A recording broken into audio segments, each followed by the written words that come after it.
आनंद मठ। आनंद मठ और ऋषियों की अनमोल धरोहर को संजोएं।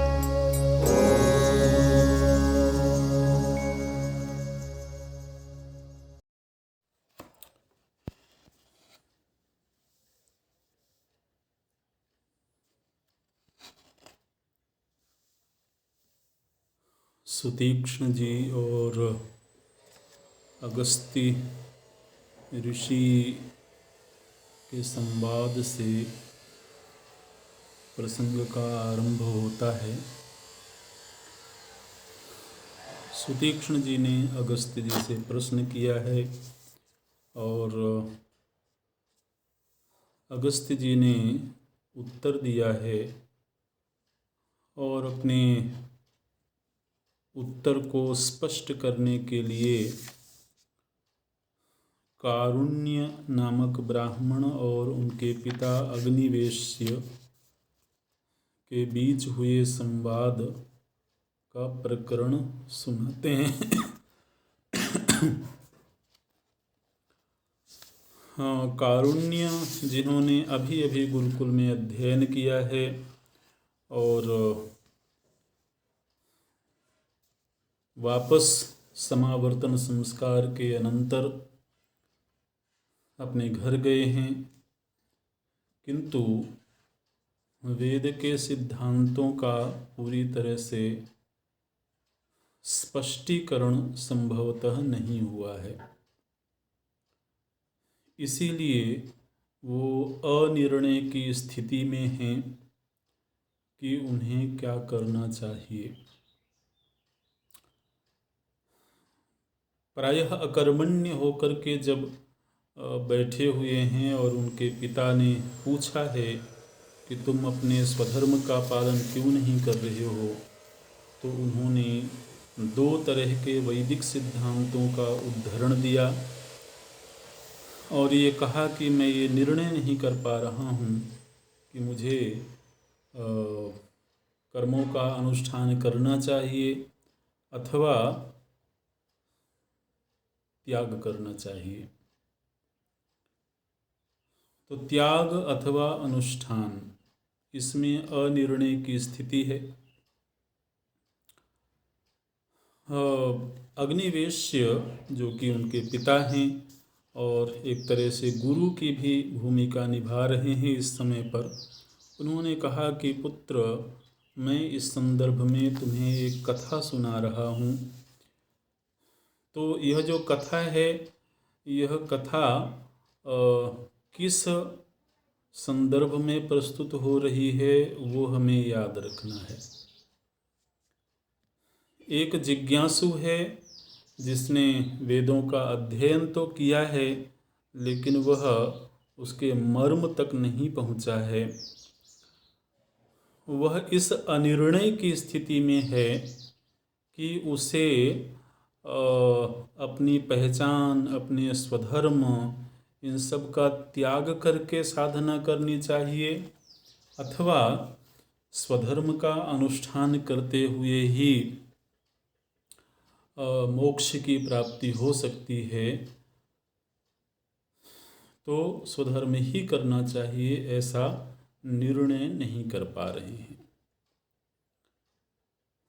तो अब जब हम कथा का श्रवण करेंगे तो हमको ये बात याद रखना है कि उस कथा के जरिए इस विषय में क्या निर्णय सामने आता है। क्योंकि अग्निवेश जी ने सीधे सीधे कोई उत्तर नहीं दिया कि तुम्हें स्वधर्म का अनुष्ठान करना चाहिए अथवा उसका त्याग करना चाहिए, ऐसा उत्तर नहीं दे करके सीधे वो कथा में प्रवेश करते हैं और कहते हैं कि जब तुम इस कथा का श्रवण करोगे तो तुम्हें स्वयं ही निर्णय प्राप्त होगा और फिर तुम अपने विवेक के आधार पर निर्णय लेने में स्वतंत्र होगे। कथा इस तरह से है कि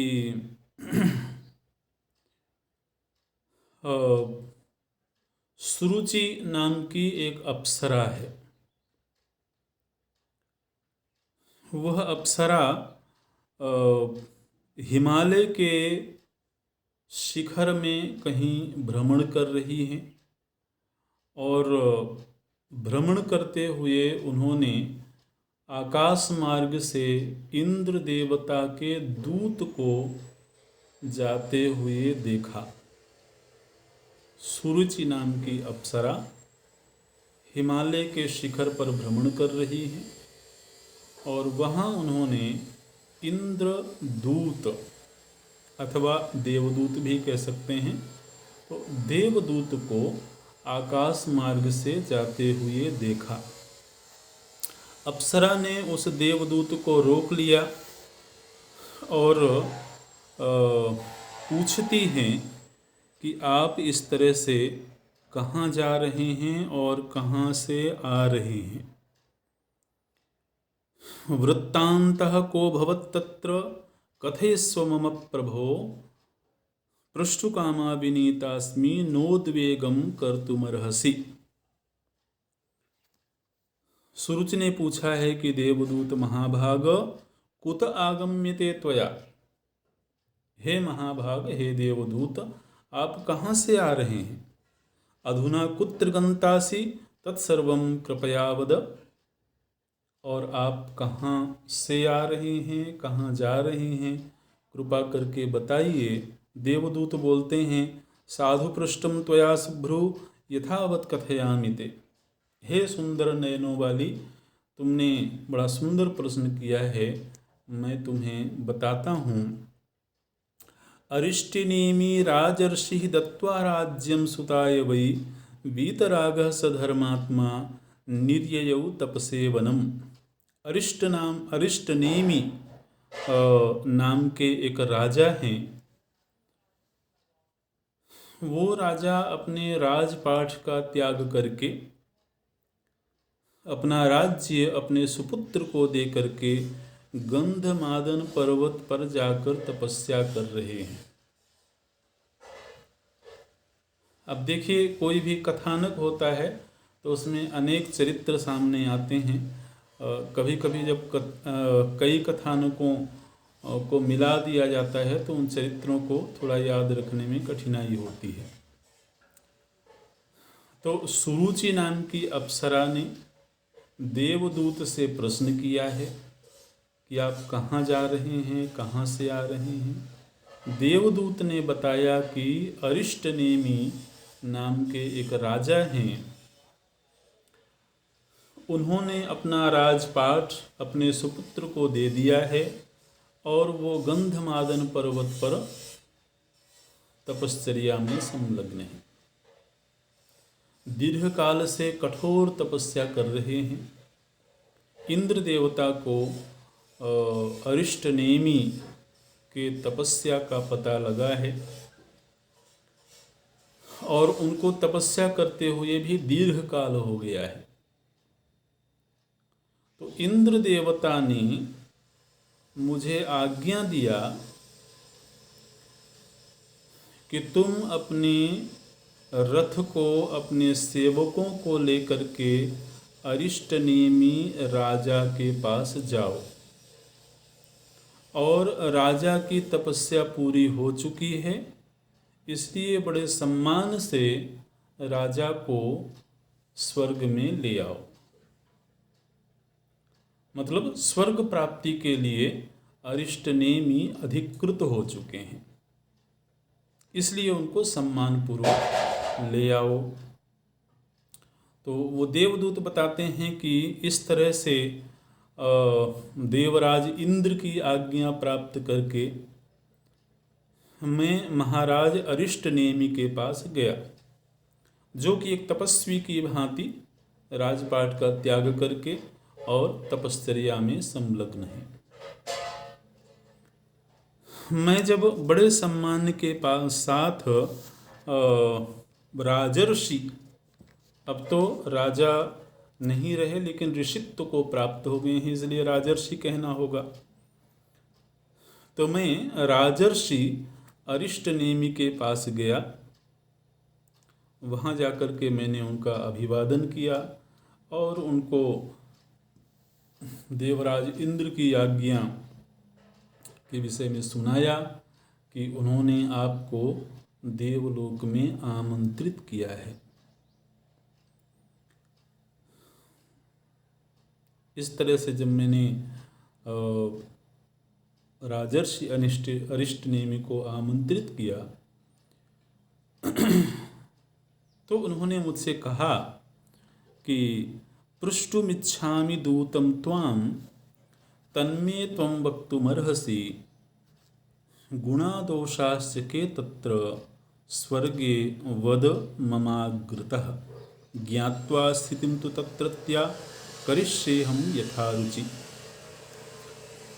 राजर्षि अरिष्टनेमि ने मुझसे कहा कि हे देवदूत,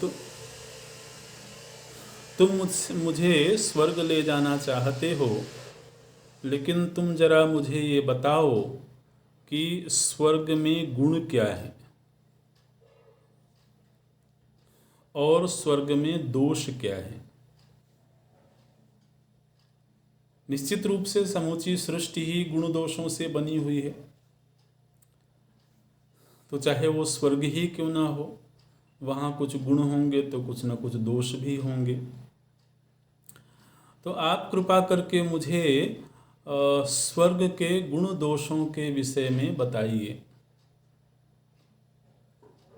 और गुण दोषों को जानने के बाद मैं निर्णय करूँगा कि मुझे स्वर्ग में जाना चाहिए अथवा नहीं जाना चाहिए। मने राजर्षि अरिष्टनेमि सीधे प्रस्तुत नहीं हो गए। कब देखिए देवदूत आ गए हैं हमें लेने के लिए, तो बड़े सौभाग्य की बात है, तो हमें सीधे ही स्वर्ग की ओर चल देना चाहिए।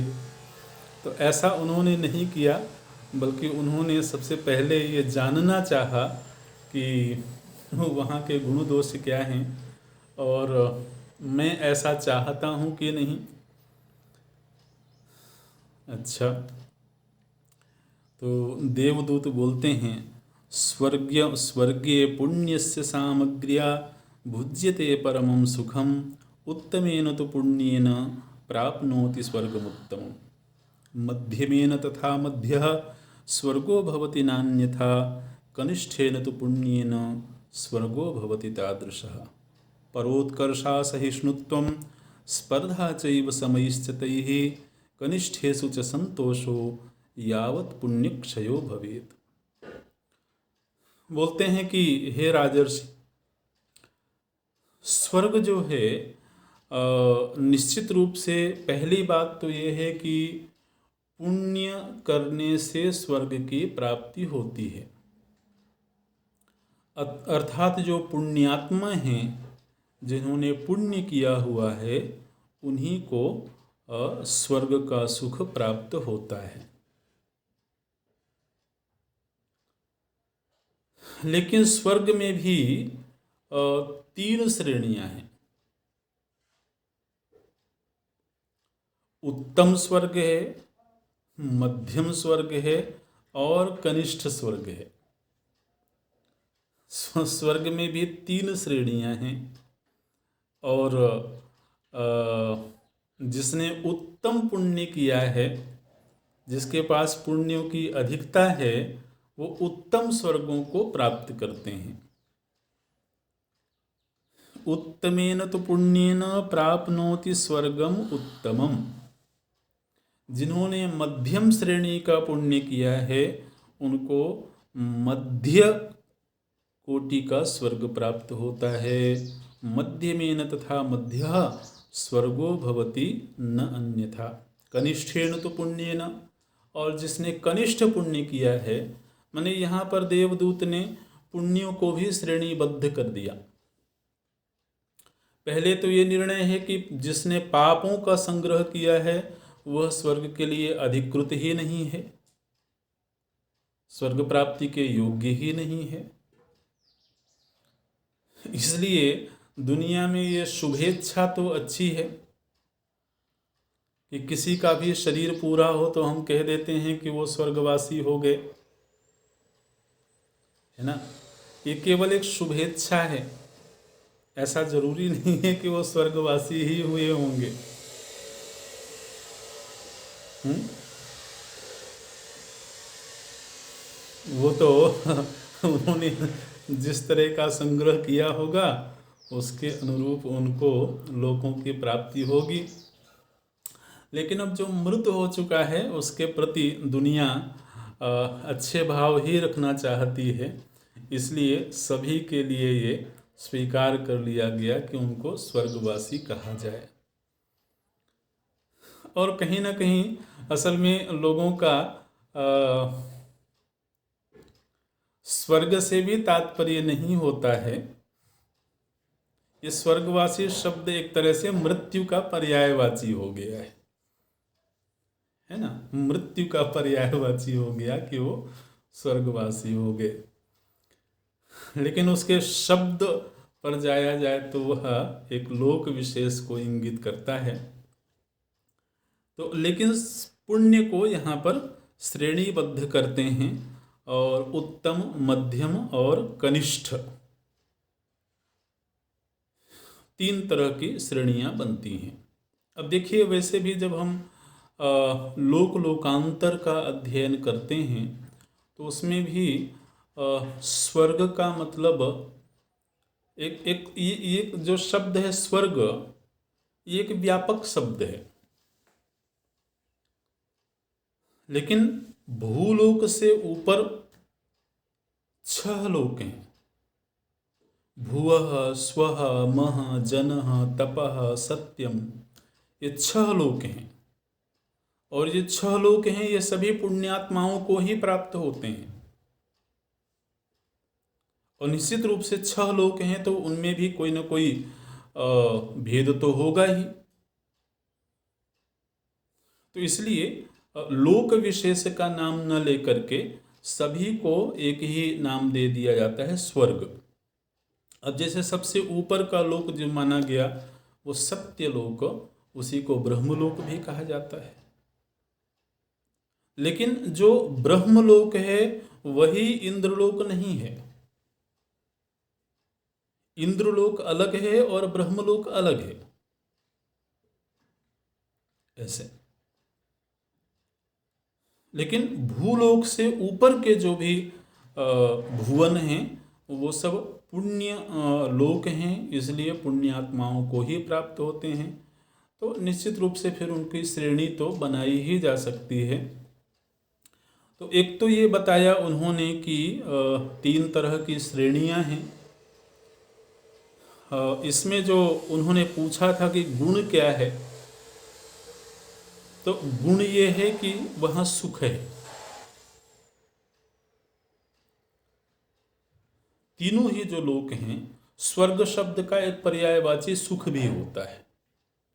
स्वर्ग शब्द का एक अर्थ तो लोक विशेष है, लेकिन वह सुख के अर्थ में भी स्वर्ग का प्रयोग होता है। तो उत्तम सुख है, पहले ही पंक्ति में बोल दिया उन्होंने, स्वर्गे पुण्यस्य सामग्र्या भुज्यते परमं सुखम। पुण्यों की अधिकता से वो लोक विशेष में जाकर के परम सुख का, अब यहाँ पर परम शब्द जो लगाया गया है वो मर्त्यलोक की अपेक्षा से है ना, मर्त्यलोक की अपेक्षा से वहाँ श्रेष्ठतम सुख हैं। लेकिन फिर वहाँ भी सुख की 3 श्रेणी बन जाती है। तो एक तरह से परम सुख का मिलना ये तो हो गया गुण। अब दोष क्या है, तो बोलते हैं कि परोत्कर्षा सहिष्णुत्वम स्पर्धा चैव समैश्चतैः। जिन जीवों को उत्तम सुख मिला हुआ है, माने उत्तम स्वर्ग मिला हुआ है,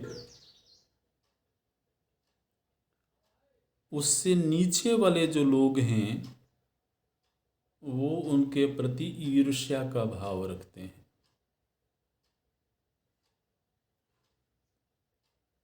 उत्तम सुख जिनको मिला, मध्यम वाले उनसे ईर्ष्या का भाव रखते हैं।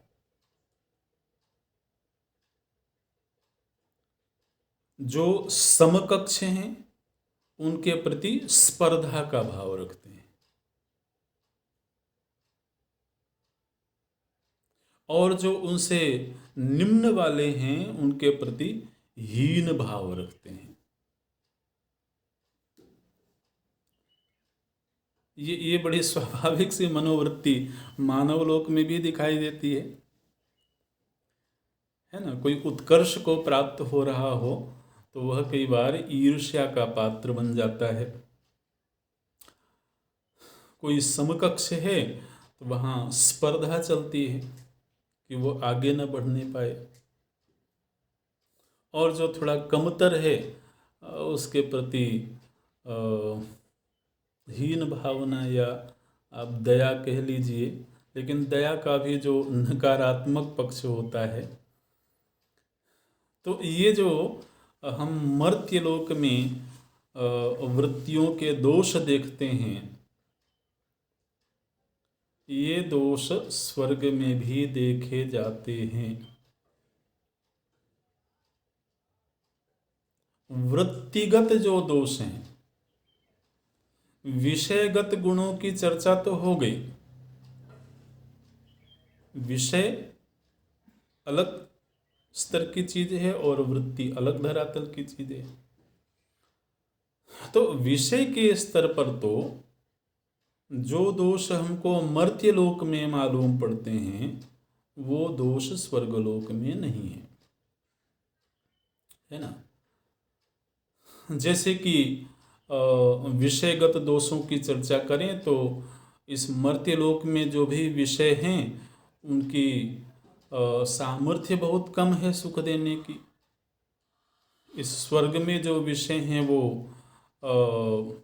जल्दी ही मलिन हो जाते हैं, उनका सुख जल्दी ही फीका पड़ जाता है। तो मर्त्यलोक की अपेक्षा से स्वर्ग के जो विषय होंगे उनमें उत्कृष्टता है, उनमें उस तरह के दोष नहीं है। तो एक तो विषय और दूसरा विषयों का भोग करने वाले भोग साधन। जैसे यहाँ पर किसी के पास में भोग्य विषय तो प्रचुर हो लेकिन भोग साधन अगर क्षीण हो जाएं तो भी भोग का सुख नहीं मिल सकता है। दृश्य तो खूबसूरत हो लेकिन नेत्रों में दोष आ जाए तो विषय सुख नहीं हो सकता है। तो भोग साधनों की अपनी एक सीमा है और भोग्य सामग्री की अपनी सीमा है। तो इस दृष्टि से अगर हम स्वर्ग की तुलना करें तो स्वर्ग में जो भोग सामग्री है वो भी दिव्य है और भोग के जो साधन हैं वो साधन भी दिव्य हैं, भोगायतन भी दिव्य है। इसीलिए देवताओं को अमर कहा जाता है। अमर का मतलब हुआ कि देवलोक में जो शरीर प्राप्त होता है। देखिए, विषय भोग करने के लिए भोग्य सामग्री का होना भी जरूरी है, भोग आयतन का माने शरीर का होना भी जरूरी है, और भोग साधन माने इंद्रियों का होना भी जरूरी है। तो भोग्य सामग्री, भोगायतन शरीर और भोग साधन माने इंद्रियां, मन। तो इनकी क्या सीमाएं हैं मर्त्यलोक में, ये तो हम सब जानते हैं। लेकिन हमारे शास्त्रों में जब स्वर्ग का वर्णन हुआ तो वहाँ ये कहा गया कि स्वर्ग में जो भोग्य सामग्री है वो कभी भी दूषित नहीं होती है।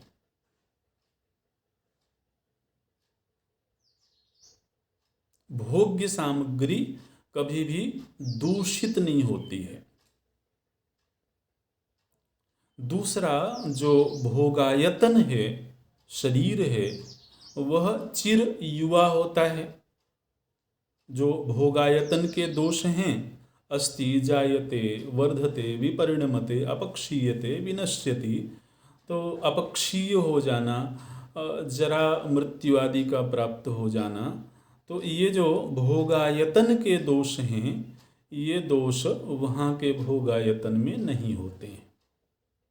न तत्र त्वं न जरया बिभेति, ऐसा वेदों में आया कि वहाँ मृत्यु का भय भी नहीं होता है और जरावस्था का भय भी नहीं होता है। तो भोगायतन भी दिव्य है। भोग साधन जो इंद्रियां हैं उनमें असीम सामर्थ्य है विषयों को भोगने की। तो इस दृष्टि से तो मर्त्यलोक और स्वर्ग में भेद है, लेकिन जहां तक चित्तवृत्ति की बात है, चित्तवृत्ति के जो दोष मानव लोक में दिखाई देते हैं, कुछ ऐसे ही दोष स्वर्ग में भी दिखाई देते हैं। मैंने जैसे यहाँ पर ईर्ष्या है, जलन है, मात्सर्य है ना, असूया है, तो ये सब चित्तगत दोष हैं। तो इन दोषों के विषय में वो देवदूत कहते हैं कि वहाँ पर स्वर्ग में ये दोष हैं। परोत्कर्षा सहिष्णुत्वं स्पर्धा चैव समीश्यतैः कनिष्ठेषु च संतोषो यावत् पुण्यक्षयो भवेत्। तो एक तो ये दोष है कि वहाँ प्रतिस्पर्धा है, वहाँ ईर्ष्या है, और ये हम कई बार कथाओं में देखते भी हैं कि जैसे इंद्रदेव का बड़ा वर्णन आता है कि उनको ईर्ष्या होती है। अगर कोई तपस्वी तपस्या करने लगे तो उनको परेशानी होने लगती है। तो वो कहीं ना कहीं एक प्रतिस्पर्धा अथवा एक ईर्ष्या का ही एक प्रमाण देखने को मिलता है। और दूसरा दोष ये है कि क्षीणे पुण्ये विशन्त्येतं मर्त्यलोकम च मानवाः। वो स्वर्ग भी तभी तक है, मतलब वहाँ जो शरीर मिला है वो शरीर तभी तक है जब तक कि पुण्य है। पुण्यों का जैसे ही क्षय हुआ वैसे ही उनको उस लोक को छोड़ना पड़ता है। अब यहाँ कभी कभी ऐसा प्रश्न आता है कि अगर पुण्य का क्षय होने के बाद वहाँ भी शरीर छोड़ना पड़ता होगा तब तो फिर मृत्यु वहाँ भी हुई ही क्योंकि मृत्यु हुए बिना तो शरीर अथवा लोक का परिवर्तन नहीं हो सकता है ना। ये समूचे सृष्टि का ऐसा विधान है, ऐसा नियम है कि ये लोकों की व्यवस्था ऐसे की गई है।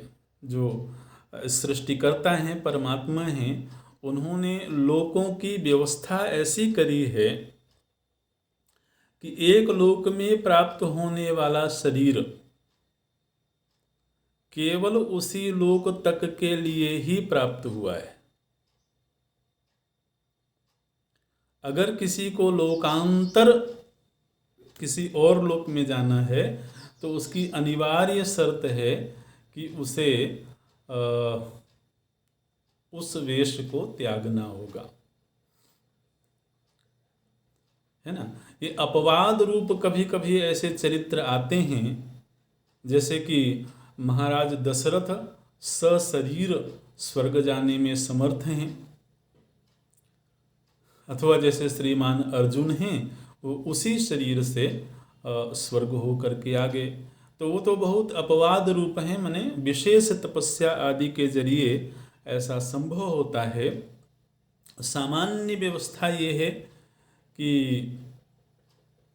अगर किसी दूसरे लोक में जाना है तो इस लोक के देह को त्याग करना होगा। इसलिए अगर कभी विज्ञान ये कोशिश करे भी, वैज्ञानिक ये कोशिश करें भी, चंद्रमा में भ्रमण करके आ जाना अलग बात है, मंगल तक जाने का प्रयास हो रहा है वो भी ठीक है, लेकिन वो स्थान भी इसी मर्त्यलोक से ही संबंधित होने चाहिए। शास्त्रीय व्यवस्था यह है कि अगर किसी को किसी और लोक की यात्रा करनी है तो उसकी पहली ही शर्त है कि उसे शरीर छोड़ के दूसरा शरीर ग्रहण करना पड़ेगा। और यही समस्या हो जाती है कि दूसरा लोक है ये तो तभी कंफर्म होवे जबकि व्यक्ति उसी शरीर से जाए और उसी शरीर से वापस आ जाए और आकर के बताए कि मैं उस लोक को देख करके आया हूँ। लेकिन ऐसी इस सृष्टि में व्यवस्था ही नहीं है। व्यवस्था यह है कि अगर दूसरे लोक जाना है तो आपको शरीर छोड़ करके ही जाना होगा। अच्छा, तो प्रश्न ये है कि स्वर्ग में भी मृत्यु तो होती ही होगी, क्योंकि मृत्यु नहीं होगी तो फिर वह उस लोक का त्याग कैसे करेगा। जबकि शास्त्र में ये कहा गया कि वहाँ मृत्यु का भय नहीं होता है। देखिए, एक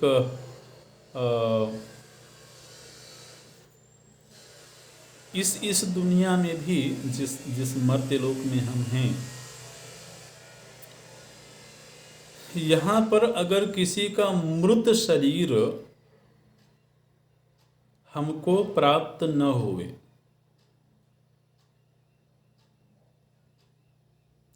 तो हम ये निर्णय नहीं कर सकते हैं कि उसकी मृत्यु हो गई। मृत्यु की अवधारणा ही तब बनती है जब देह तो सामने हो लेकिन उस देह के द्वारा वैसा व्यवहार न होवे जैसा व्यवहार वह पूर्व में कर रहा था। तो वास्तव में मृत देह को प्राप्त करके ही मृत्यु की पक्की अवधारणा बनती है। कभी कभी ऐसा होता है, ऐसी घटनाएं घटती हैं कि कोई व्यक्ति गायब हो गया है ना, जलधारा में बह गया अथवा कहीं पहाड़ों में गया, वहाँ वो गिर गया, बर्फ के नीचे दब गया, या कुछ भी हो गया, माने उस व्यक्ति का शरीर प्राप्त नहीं हुआ। तो जो दूसरे लोग हैं वो केवल अनुमान करके निश्चय कर लेते हैं कि भाई इतने दिन हो गए हैं और वापस नहीं आए हैं वो, तो संभवतः उनको मृत्यु प्राप्त हो गई होगी, है ना। जैसे अभी अभी एक घटना घटी, तो महाकुंभ में कुछ घटनाएं घटी, तो किसी किसी के परिजन वापस नहीं आए, कुछ दिनों तक इंतजार किया और जब देखा कि आए नहीं हैं तो शायद वो भी चले गए होंगे। इस अनुमान के आधार पर उन्होंने अंत्येष्टि संबंधी अनुष्ठान भी कर लिए और पता चला कि अंत्येष्टि के अनुष्ठान हो रहे हो तब तक वो लौट के वापस आ गए। ऐसे प्रसंग सुनने में आते हैं। तो उस व्यक्ति की मृत्यु हो गई है ये केवल अनुमान होता है, मृत्यु का निश्चय नहीं होता है। तो इसलिए मृत्यु का अगर पक्का निश्चय ना हो तो फिर उसके भय की बात भी नहीं होगी। स्वर्ग में क्या स्थिति है कि वहाँ प्राप्त होने वाला जो शरीर है वो शरीर इतना दिव्य है कि जब कोई जीव उस शरीर को छोड़ता है तो वह शरीर लुप्त हो जाता है। वह जो शरीर है वह शव की तरह से स्वर्गवासियों के सामने उपस्थित नहीं होता है, उसका लोप हो जाता है। तो इसलिए लोप हो जाने के कारण वहाँ कभी भी किसी ने वहाँ मृत शरीर को देखा ही नहीं। तो मृत शरीर को नहीं देखने के कारण वहाँ मृत्यु की अवधारणा नहीं बनती है ऐसे। लेकिन लोक का त्याग तो करना ही होता है। तो ये जो देवदूत हैं उन्होंने ये बताया कि स्वर्ग में ये गुण हैं और ये दोष हैं।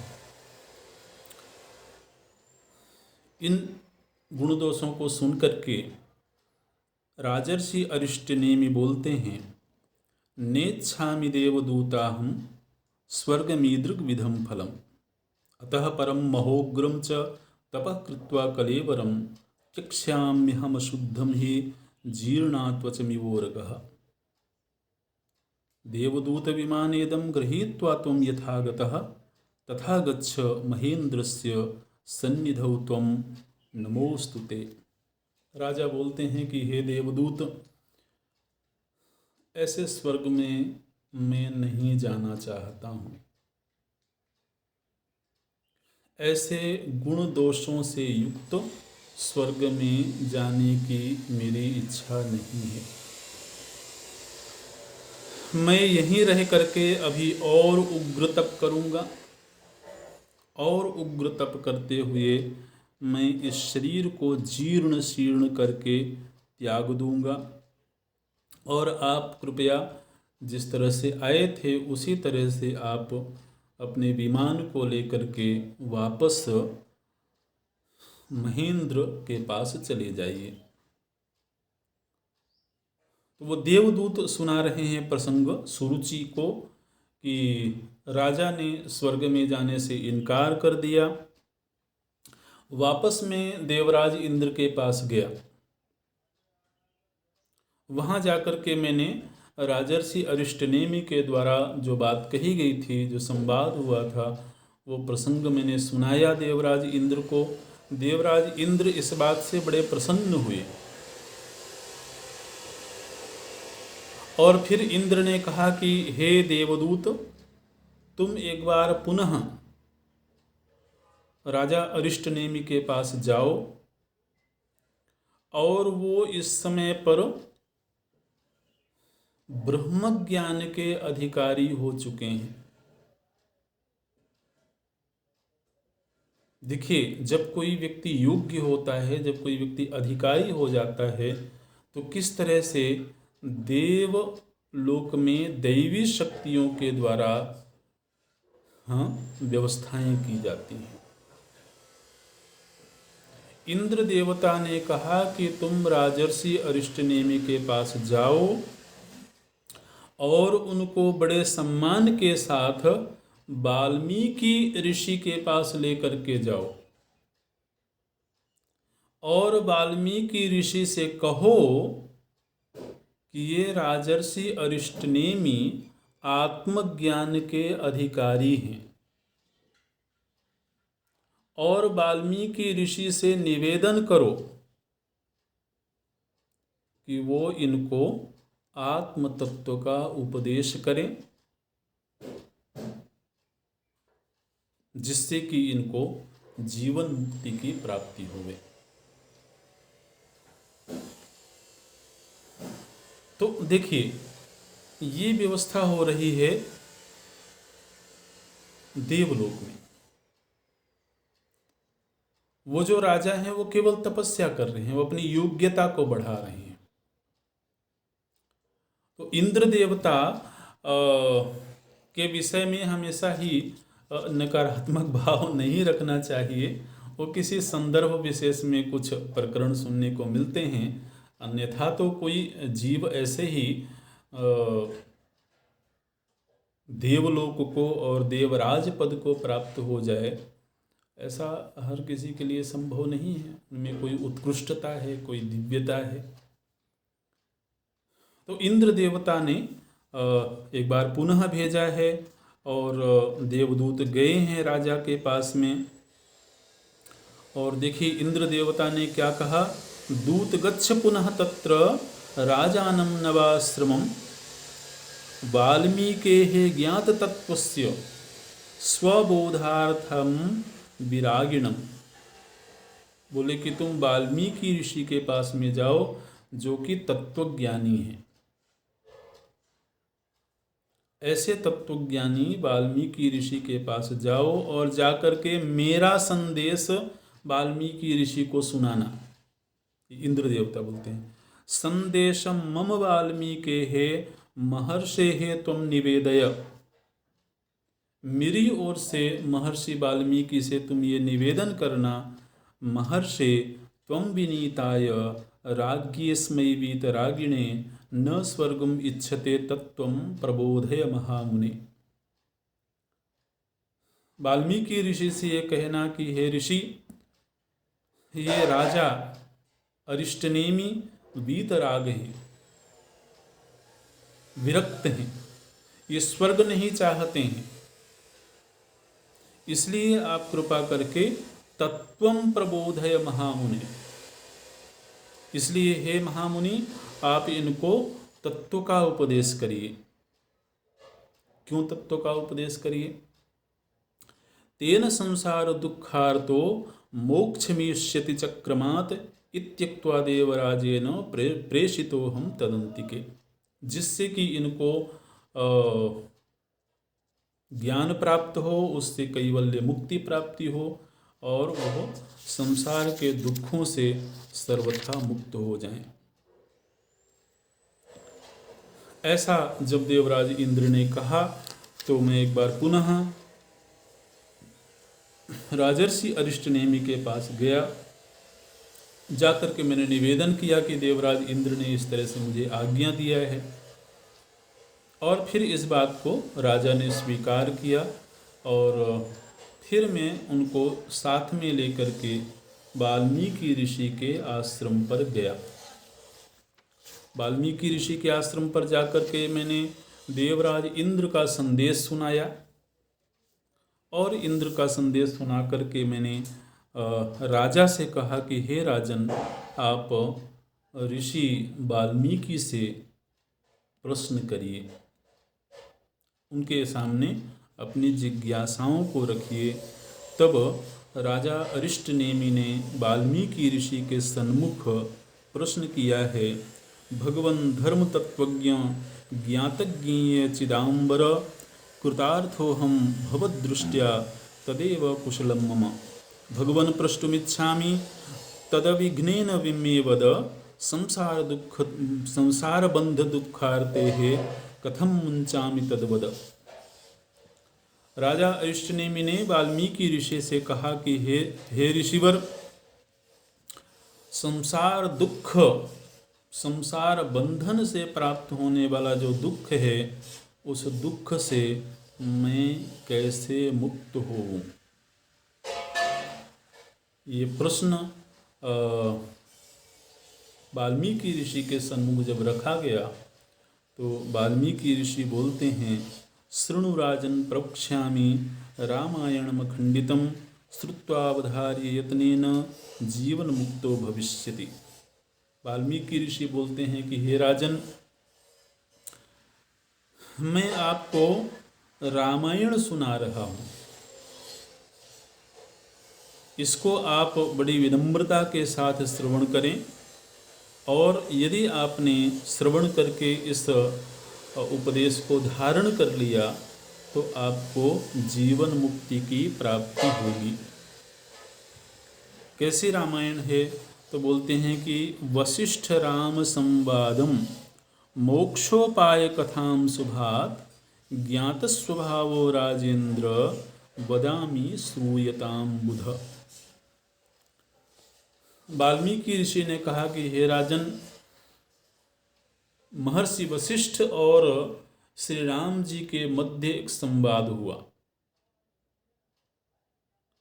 उस संवाद को योग वासिष्ठ अथवा महारामायण के नाम से जाना जाता है। तो वह जो संवाद है वो मैं आपको सुनाने जा रहा हूँ, जिसमें कि श्री राम एक विनम्र जिज्ञासु के रूप में और ऋषि वशिष्ठ आत्मविद्या के आचार्य के रूप में प्रस्तुत हुए। उन दोनों के मध्य जो दिव्य संवाद हुआ, जो आध्यात्मिक संवाद हुआ, वह संवाद मैं तुमको सुनाने जा रहा हूँ। और यदि आपने विधिवत इसको धारण कर लिया, श्रुत्वा अवधार्येतनेन, तो जीवन मुक्तो भविष्यसि, निश्चित रूप से आप जीवन मुक्त हो जाएंगे। तो निश्चित रूप से ये जो राजा अरिष्टनेमि हैं, इन्होंने रामायण तो पहले सुना ही होगा, है ना, कथाओं का तो ज्ञान होगा ही उनको। तो उनके मन में एक जिज्ञासा आई कि आप कह रहे हैं कि श्री राम शिष्य हैं और वशिष्ठ जी गुरु हैं।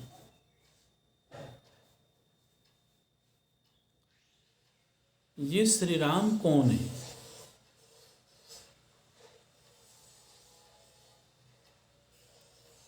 ये प्रश्न इसलिए भी जरूरी है कि अगर श्री राम परमात्मा हैं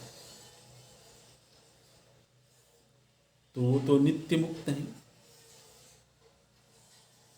वो तो सर्वज्ञ हैं, वो तो ब्रह्म विद्या के भी आधार हैं।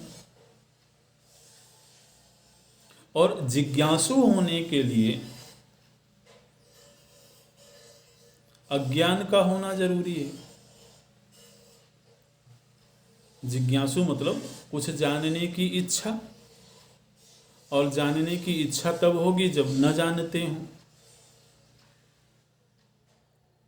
तो ये श्री राम कौन हैं, आप कृपा करके बताइए। को रामः कीदृशः कस्य बद्धो वा मुक्त एव वा एतन्मे निश्चितं ब्रूहि ज्ञानम तत्वविदां वर। बोले कि ये राम कौन हैं और क्या ये बद्ध हैं अथवा मुक्त हैं? आप निश्चित रूप से मुझे ये प्रसंग सुनाइए। वाल्मीकि ऋषि बोलते हैं कि हे राजन, शापव्याजवशादेव राजवेशधरो हरिः आहृता ज्ञान संपन्नः किंचित ज्ञेयोऽसौ भवत्प्रभुः। वाल्मीकि ऋषि बोलते हैं कि राजन, स्वयं श्री हरि परमात्मा शाप की वजह से राजा का वेश धारण करते हैं। प्रभु श्री राम राजा बने ना, तो शाप की वजह से श्री हरि राजवेश धरो हरि, श्री हरि ने राजा का वेश धारण किया। देखिए, वेश धारण किया मतलब स्वेच्छा से धारण किया। श्री हरि को भी कोई शाप में बांध ले ऐसा नहीं, लेकिन शाप की मर्यादा का सम्मान करते हुए श्री हरि ने राजा का वेश धारण किया। और केवल राजा का वेश ही नहीं, सर्वज्ञ होकर के भी वो थोड़ा अज्ञानी बने। तो शाप की वजह से उन्होंने राजा का वेश मतलब मनुष्य बने। और ये कहा जा सकता है कि शाप की ही वजह से अथवा जिज्ञासुओं को लीला करने के लिए उन्होंने अज्ञता को स्वीकार किया।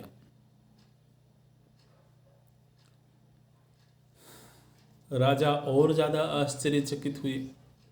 चिदानंद स्वरूपे ही रामे चैतन्य विग्रहे शापस्य कारणं ब्रूहि कह शप्ता चेति में वद।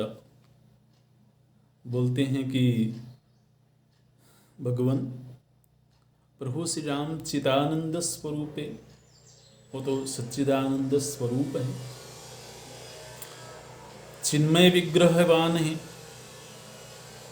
ऐसे जो परमात्मा हैं उनको शाप कैसे मिल गया,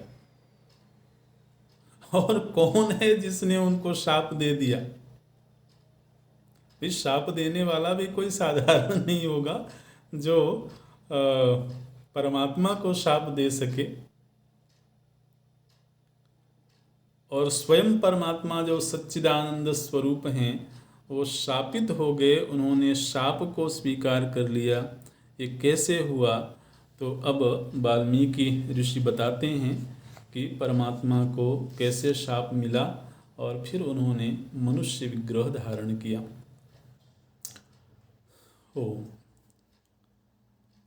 ॐ पूर्णमदः पूर्णमिदं पूर्णात् पूर्णमुदच्यते पूर्णस्य पूर्णमादाय पूर्णमेवावशिष्यते। ॐ शान्ति शान्ति शान्तिः। हरिः ॐ श्रीगुरुभ्यो नमः। हरिः ॐ।